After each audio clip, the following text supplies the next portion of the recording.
Kathryn, Walmart announcing that it is laying off corporate employees yesterday after cutting its profit outlook due to the current state of the economy, the current state of business. As we look ahead to the July jobs report out tomorrow, the expectation is that 250,000 jobs were added in this country, the unemployment rate holding at 3.6%.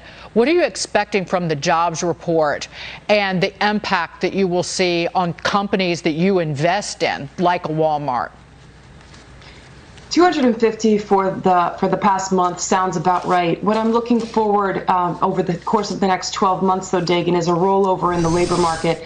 These, we're hearing of job offers being rescinded, plans to cut available vacancies for jobs, and even layoffs. So when we get that rollover in the labor market, and by that I mean, we go from 3.6% unemployment to 4.2%, and then eventually to 4.9%, because that's the new non-accelerating inflation rate of unemployment, which means that below which you get inflationary pressures.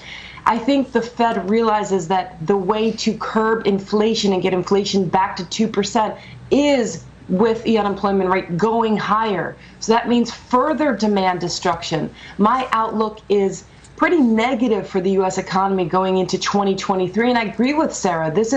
You can look at these rallies and say, is this a structural new bull market, or is this part of a broader bear market rally? And I'm also advising our clients to be defensive. So buy those staples or sit on some cash, buy some gold. I think the Fed has a long way to go in terms of curbing inflation, and the requirement to get there is a rollover in the labor market. One final point, Dagan, is that real wages are negative, and they're going to get more negative, which means that either inflation accelerates and or wage gains decelerate.